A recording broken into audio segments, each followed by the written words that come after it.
Hey everyone, Orlando Chris podcast. So normally I've been dropping garage sale videos, but thought I'd do a little different. Go to the thrift. Gonna hit maybe a couple stores. We'll see. It'd be nice if I hit one store and we had a bunch of scores. But let's go first into the salvo here and see what we find.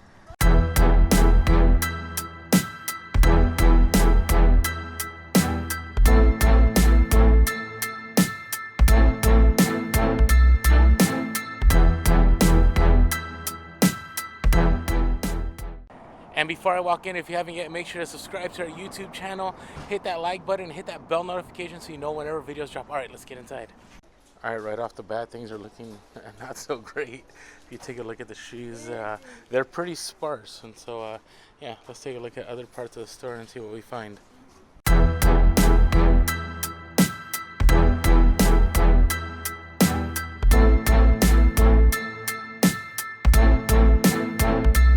Alright, so nothing. Didn't score anything. And the reason I fast forwarded all that footage before is because I want to have a sit down talk real quick back into the studio of why did I fail, right? It's not that there wasn't anything there.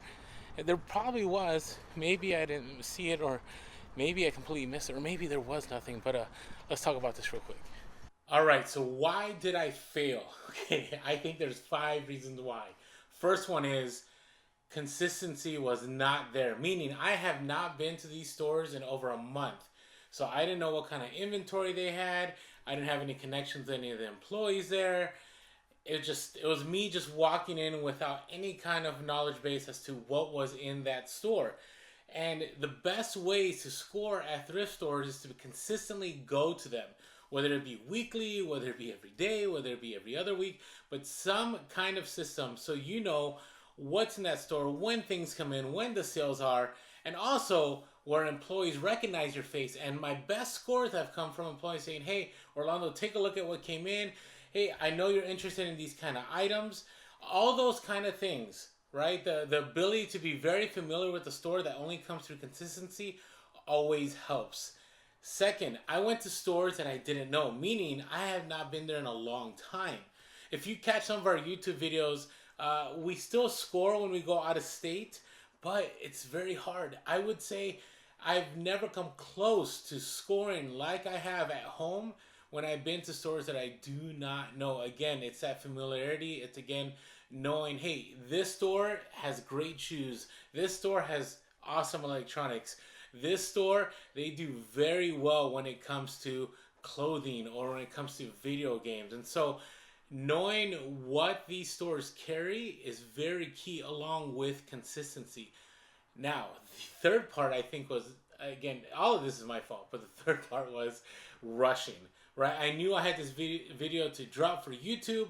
I was wanting to do it on the fly. Now, I do well with garage sales when that happens, right? Because garage sales, it's kind of very hard not to score because it's very low cost, meaning that you'll pick up stuff for $1 or $2 at the thrift, right? Prices are a little higher and they've been picked over, where at garage sales people are usually trying to get rid of stuff, right? So the fact that I was rushed and I was trying to just find things really quick instead of spending my time going throughout the store, going throughout different racks, that did not help.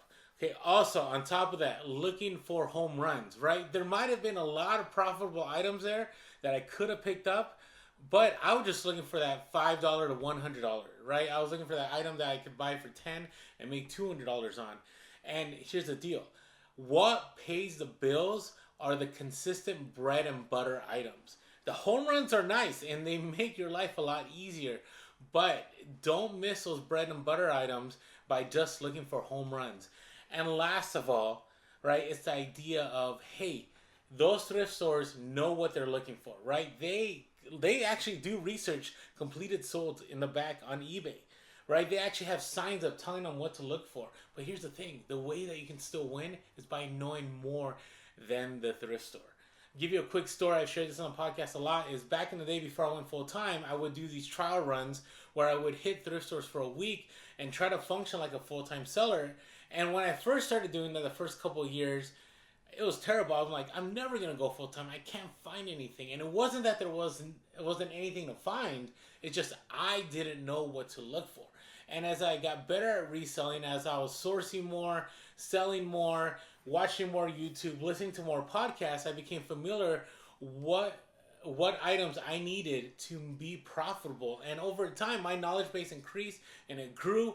And now it's very rare that there's a circumstance, except for today, where I don't find items at a thrift store. Now, had I done the other things there, had I been consistent, gone to stores that I know, looked for bread and butter items, not been rushed, and added that knowledge base, I definitely would have been successful. So I'm hoping that I was able to turn this video, which could have been a negative one, into a positive and help you become profitable. And with that being said, make sure to be real, be relevant, and be reselling.